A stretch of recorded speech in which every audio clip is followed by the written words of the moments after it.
जय हिंद दोस्तों, संस्कार भारती लर्निंग प्लेटफॉर्म में आपका स्वागत है। और आज के इस वीडियो में हम लोग बात करने वाले हैं दोस्तों झारखंड बोर्ड के एनसीईआरटी मैथ में हम लोग चैप्टर 3.1 का इंट्रोडक्शन पार्ट के साथ साथ क्वेश्चन नंबर 1 2 3 4 5 को हम लोग आज सॉल्व करने वाले हैं। वीडियो को स्टार्ट करने से पहले दोस्तों अभी तक आपने हमारे चैनल को सब्सक्राइब नहीं किया है तो सब्सक्राइब कर लें तथा बेल आइकन को भी प्रेस कर लें। अगर यह वीडियो आपको अच्छा लगे तो लाइक जरूर कीजिएगा और अपने दोस्तों को शेयर कर दीजिएगा और इस चैनल को आप सब्सक्राइब करके रख लीजिए क्योंकि 6 से 10 के लिए सभी बच्चों के लिए यह चैनल काफी हेल्पफुल हो सकता है। आइए हम लोग वीडियो को स्टार्ट करते हैं और हम लोग देखेंगे चैप्टर 3 में पूर्णांक को हम लोग इंग्लिश में इंटीजर्स कहते हैं और हम लोग क्या सीखने वाले हैं इस चैप्टर में। तो दोस्तों यह जो अभी चल रहा है वो इंट्रोडक्शन पार्ट है। सबसे पहले हम लोग इंट्रोडक्शन पार्ट को क्लियर करेंगे, उसके बाद हम लोग 3.1 को उनके जो क्वेश्चंस है 1 2 3 4 5 उन सबको हम लोग सॉल्व करने का प्रयास करेंगे। तो सबसे पहले हम लोग देखते हैं कि इसमें क्या सीखेंगे। इसमें हम लोग पूर्णांक सीखेंगे। क्या सीखेंगे? पूर्णांक सीखेंगे।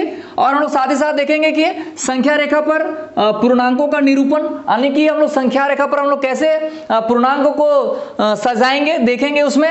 और पूर्णांकों में क्रमबद्धता उसमें सीखेंगे। पूर्णांकों का योग यानी पूर्णांकों को कैसे जोड़ेंगे, संख्या रेखा पर पूर्णांकों को जोड़ना और घटाना, तथा साथ ही साथ हम लोग सीखने वाले हैं योज्य प्रतिलोम।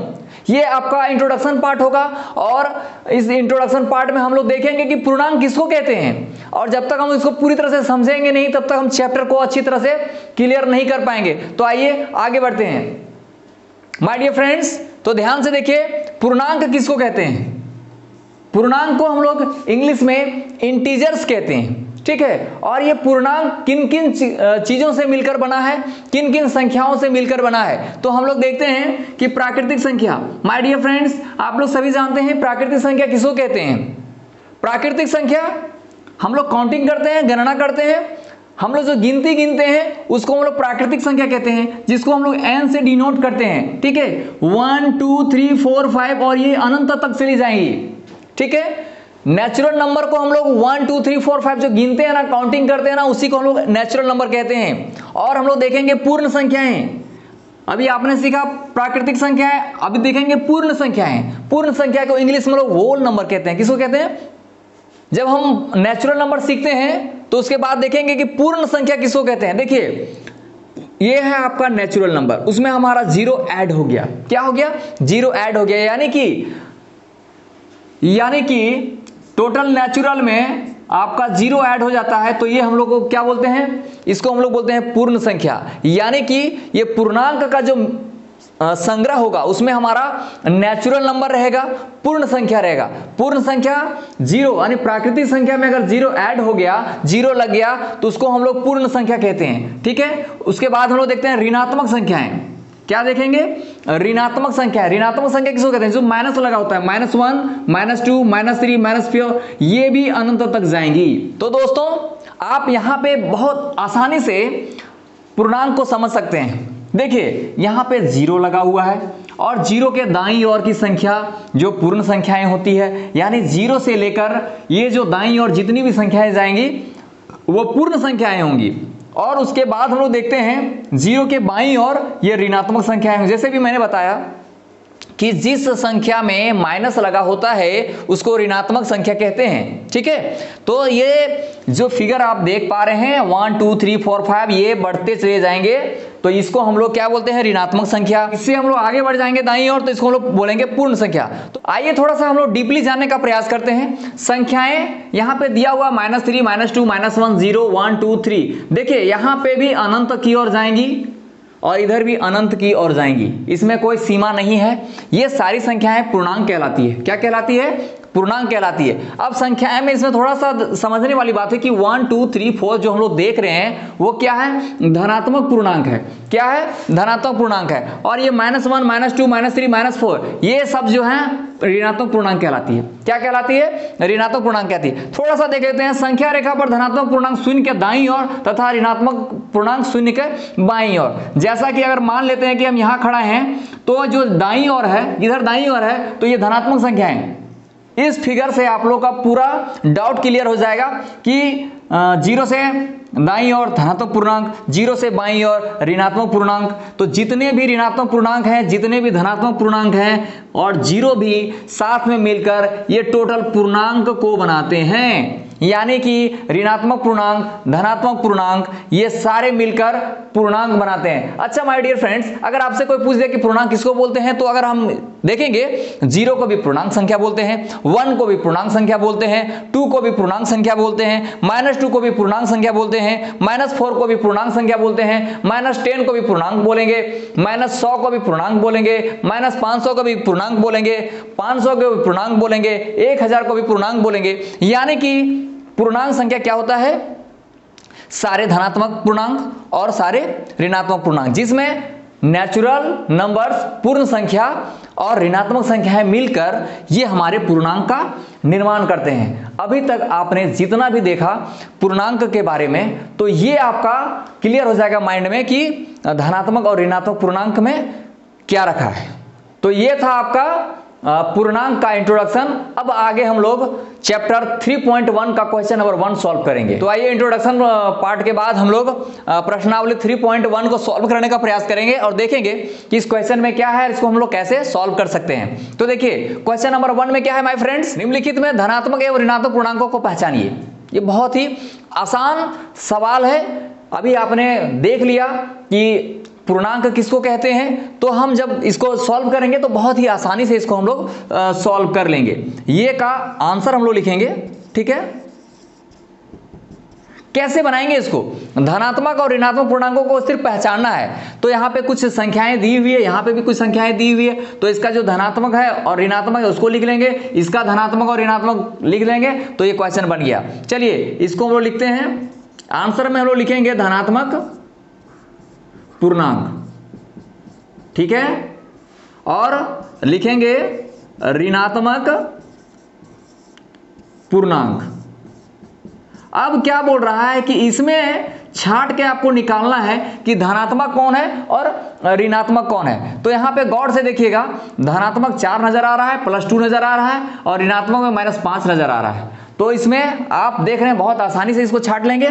तो धनात्मक पूर्णांक में लिख दीजिएगा 4 और +2, ये दोनों आपका धनात्मक पूर्णांक है, और -5 आपका ऋणात्मक पूर्णांक है। ये आपका आंसर हो गया ये का। उसी तरह बी में हम लोग देखेंगे कि इसका धनात्मक क्या है, देख लेते हैं इसका धनात्मक पूर्णांक। इस तरह से अगर आप लोग लिख देंगे तो बहुत ही सजावट के साथ सही आंसर होगा।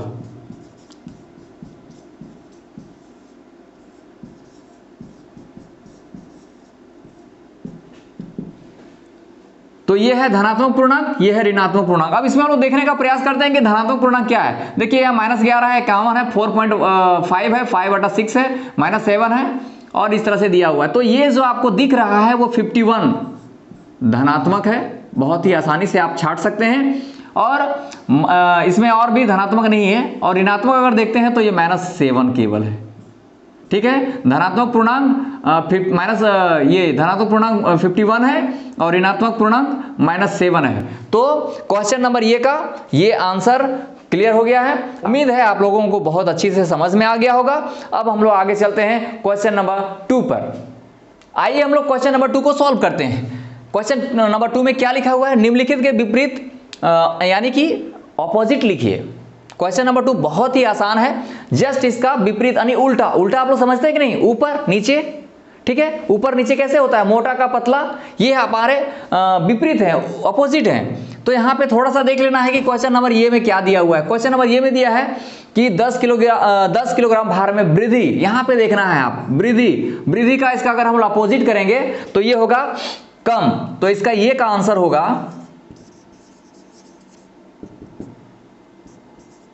10 किलोग्राम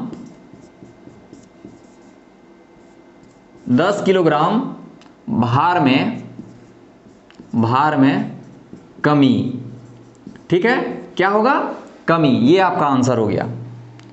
बी का आंसर हम लोग देखते हैं। बी में क्या दिया है, पश्चिम की ओर जाना। पश्चिम की ओर जाना दैट मीन्स पूरब की ओर जाना, ठीक है। तो इसका जो आंसर होगा पूर्व की ओर जाना, ठीक है, ये आपका बी का आंसर हो गया। सी में देखते हैं -80, तो इसका क्या हो जाएगा +80, इसका उल्टा लिखना है मेरे दोस्त, तो इसको बहुत आसानी से आप समझ सकते हैं +80, ये आपका आंसर हो गया। ठीक है, डी का देखते हैं, डी में क्या लिखा है समुद्र तल से 100 मीटर ऊपर, तो इसका आंसर लेगा, चलिए लिखते हैं समुद्र तल से 100 मीटर,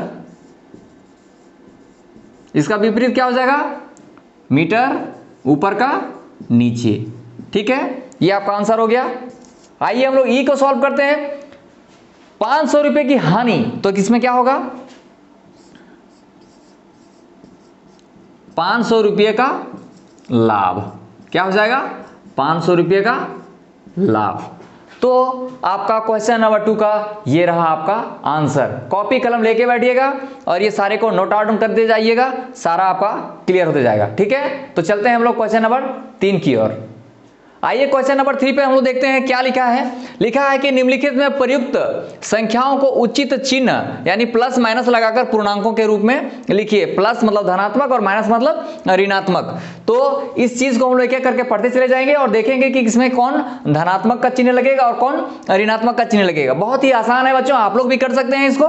देखिए पढ़िए, एक हवाई जहाज भूमि से 2500 मीटर की ऊंचाई पर उड़ रहा है। देखिए इस चीज को आप लोग समझिए, क्या है जमीन से यानी भूमि से 2500 मीटर ऊंचाई की ओर उड़ रहा है, तो ये प्लस होगा। ठीक है, तो ये एक आंसर होगा। ये लिख रहा है 2500 मीटर की ऊंचाई पर उड़ रहा है। ठीक है, तो इसका प्लस से हम लोग करेंगे 2500 मीटर ऊंचाई पर उड़ रहा है, ये प्लस होगा। ठीक है, आप लोग बी का देखते हैं आंसर क्या लिखा है। बी में लिखा है एक पनडुब्बी समुद्र तल से 800 मीटर की गहराई में चल रही है। देखिए अभी ऊपर में उड़ रहा था और ये गहराई किधर होता है नीचे होता है, यानी कि ये माइनस पे होगा। ये क्या होगा एक पनडुब्बी 800 मीटर की गहराई में, इसका आंसर होगा -800 मीटर। ठीक है, बहुत ही आसानी से इसको आप समझ पा रहे हैं। चलिए क्वेश्चन नंबर सी पर हम लोग देखते हैं। देखिए 0 डिग्री सेंटीग्रेड से लेकर 10 डिग्री सेंटीग्रेड ऊपर तक, ऊपर का तापमान यानी ऊपर का तापमान फिर उड़ रहा है, 0 से आपका 10 हो रहा है, ऊपर जा रहा है, तो इसको भी हम लोग इसको आंसर में लिखने वाले हैं +10 डिग्री। तो ये था सी का। अब हम लोग आगे देखते हैं डी का। डी में क्या दिया है बैंक खाते में 100 रुपया जमा करना। ठीक है, तो 100 रुपया हम लोग जमा कर रहे हैं यानी पॉजिटिव है, धनात्मक है, तो हम लोग इसको कैसे लिखेंगे 100 रुपया जमा करना, इसका आंसर होगा +100 रुपया। ठीक है, हम लोग ई पे ध्यान देंगे। 100 रुपये की हानि, हानि हो रहा है नुकसान हो रहा है यानी माइनस में जाएगा, ये भी बहुत आसान सवाल है। 100 रुपये की हानि यानी -100 रुपया। ठीक है, आई होप मुझे लग रहा है कि ये क्वेश्चन को बहुत आसानी से आप लोग समझ गए। कॉपी कलम लेके बैठिएगा और इसे नोट डाउन करते चले जाइएगा। ठीक है, चलते हैं अगले वीडियो की ओर। आइए क्वेश्चन नंबर 4 की ओर हम लोग देखेंगे। निम्नलिखित संख्याओं को संख्या रेखा पर दर्शाइए। देखिए हमने आपको यहाँ संख्या रेखा दर्शा दिया है। अब इसमें ऐसे भी आप लोग को मैं बता दूं कि संख्या रेखा किसको बोलते हैं। देखिए एक लाइन खींची हुई है, यहाँ पे 0 बीच में है और 0 के दाईं और 1 2 3 4 5 6 7 8 9 10 जाएगा और इधर से जाएगा -1 -2 -3 -4। ये है हमारा संख्या रेखा। अब आपको पूछ रहा है कि निम्नलिखित संख्याओं को संख्या रेखा पर दर्शाइए। देखिए ये संख्या रेखा पर ऑलरेडी खींचा हुआ है। ठीक है, तो यहाँ पे आपको क्वेश्चन नंबर 1 यानी कि ये जो है उसको +8 में संख्या रेखा पर दिखाना है। तो 8 कहाँ है +8 है, तो देखते हैं कि 0 से दाईं ओर का जो संख्या होता है वो प्लस का होता है। ठीक है, तो 8 यानी कि आपका ये जो है ये है +8। क्या है +8 यानी ये वाला क्या है +8। ठीक है, तो ये हम लोग लिख देंगे। बी में देखते हैं -6, -6 कहाँ है यहाँ पे है। ठीक है, तो ये आपका -6 आंसर हो गया, यहाँ पे दर्शाएंगे। ठीक है, अब हम लोग देखते हैं सी में -2 यहाँ पे है। देख लीजिए ये -2 यहाँ पे दर्शा रहा है, पूरा संख्या रेखा खींच देना है, -2 को दर्शा देना है। ठीक है, डी को देखना है +7 इधर है, तो ये आपका +7 है। ठीक है, तो ये वाला जो देख रहे हैं ये आपका संख्या रेखा पर दर्शा रहा है +7 का। -5 का कहाँ पे है, तो संख्या रेखा फिर से नया संख्या रेखा बना के हम लोग -5 को यहाँ पे दर्शाएंगे। ये है -5। तो ये आपका था क्वेश्चन नंबर 4, जिसको संख्या रेखा पर दर्शाना था और हमने एक एक करके सभी को दर्शा दिया है। तो ये रहा आपका 4 का आंसर। आइए देखते हैं क्वेश्चन नंबर 5 पे। क्वेश्चन नंबर 5 क्या कह रहा है, नीचे दिए हुए पूर्णांकों के बीच के सभी पूर्णांकों को बढ़ते हुए क्रम में लिखिए। देखिए बढ़ते हुए क्रम में बोलता है कि पहले छोटा, फिर बड़ा, फिर बड़ा, फिर बड़ा, फिर बड़ा, फिर बड़ा, फिर बड़ा, यानी ये छोटा से बढ़ते चले जा रहा है। पहले छोटा, फिर बड़ा, फिर बड़ा, फिर बड़ा, फिर बड़ा, ये हमारा बढ़ते क्रम हुआ। तो यहाँ पे आपको देखना है कि क्वेश्चन नंबर ये जो दिया है 0 और -7 की ओर लिखना है। यहाँ आपका ये में 0 और -7 के बीच सभी पूर्णांकों को बढ़ते क्रम में लिखिए। ठीक है, तो ये का आंसर हम लोग देने वाले हैं। यहाँ पे 0 है और -7, यानी यहाँ तक और यहाँ तक के बीच के हमारी जो नंबर संख्याएं हैं, इन पूर्णांकों को हमको बढ़ते हुए क्रम में लिखना है। तो सबसे छोटा कौन होगा, देखिए सबसे छोटा, यहाँ पे आप लोग थोड़ा सा मिस्टेक कर सकते हैं, क्योंकि यहाँ आपको नजर आ रहा है कि -6 बड़ा है और -1 छोटा है। देखिए जितना बड़ा माइनस होता है वो उतना ही छोटा होता है। ठीक है, तो यहाँ पे सबसे छोटा जो हुआ वो -6 हुआ। सबसे छोटा -6, उसके बाद -5, उसके बाद -4, उसके बाद -3, उसके बाद -2, उसके बाद -1, यानी कि हमने बढ़ते हुए क्रम में सजा दिया है क्वेश्चन नंबर ये का 0 से -7, यानी 0 से लेकर -7 के बीच में हमारा ये जो यहाँ से लेकर यहाँ तक था, सारे पूर्णांक को हमने बढ़ते हुए क्रम में सजा दिया है। आइए हम लोग बी को देखते हैं। बी में क्या है, -3 से लेकर 3, यानी -3 देखिए यहाँ पे है और 3 यहाँ पे है। ये दो अब बीच के वाले पूर्णांक को हम लोग को बढ़ते हुए क्रम में सजाना है। तो बी का जो आपका होगा, देखिए -2 सबसे छोटा है, तो -2 पहले लेंगे, उसके बाद -1 लेंगे, उसके बाद 0 लेंगे, फिर 1 लेंगे, फिर 2 लेंगे। क्योंकि -3 और 3 के बीच में हमारा जो सारे पूर्णांक कितने थे, मैंने इसको लिख दिया है। क्वेश्चन नंबर सी पे देखते हैं, -5 और 0 के बीच में। -5 देखिए यहाँ पे है, -5 यहाँ है और 0 यहाँ पे है। ठीक है, उसके बीच में लिखना है, यहाँ से लेकर यहाँ तक लिखना है। ठीक है, तो हमारा कौन है, तो सजा देते हैं। सबसे छोटा -4 होता है, उसके बाद -3 होता है, उसके बाद -2 होता है, उसके बाद -1 होता है। तो ये हुआ आपका सी का आंसर। आगे देखते हैं डी में दिया है -8 और -15। तो देखिए यहाँ पे 9 था, इसके आगे आपको बढ़ा देना है -10, इधर आगे बढ़ाइएगा -11 और ये 15 तक जाएगा। ठीक है, तो आपका जो आंसर होगा, सबसे छोटा हमारा कौन होगा, तो जो सबसे बड़ा होगा वही सबसे छोटा होगा। यानी -15 दिया है, तो इसके बीच और इसके बीच में लिखना है। तो यहाँ से हम लोग कैसे लिखेंगे इसका आंसर, -14, -13, -12, -11, -10, -9। देखिए -8 तक ही बोला था, -8 से और -15 के बीच में हमारा जो संख्याएं निकला, जो हमारा पूर्णांक निकला वो ये था। यानी कि क्वेश्चन नंबर 5 का ये रहा आपका आंसर। माय डियर फ्रेंड्स, अगर हमारा यह वीडियो आपको अच्छा लगा तो जरूर लाइक कीजिएगा और अपने दोस्तों को शेयर कीजिएगा। और इस तरह का वीडियो आपको पाने के लिए हमारे नीचे जो सब्सक्राइब बटन है उसको दबा लीजिएगा और बेल आइकन को भी प्रेस कर दीजिएगा, क्योंकि बेल आइकन को जैसे प्रेस करिएगा हमारा जो अगला क्वेश्चन का नोटिफिकेशन है वो आप तक पहुंच जाएगा। या अगले वीडियो में इसके आगे के क्वेश्चंस को हम सॉल्व करेंगे। तब तक के लिए विदा दीजिए। जय हिंद।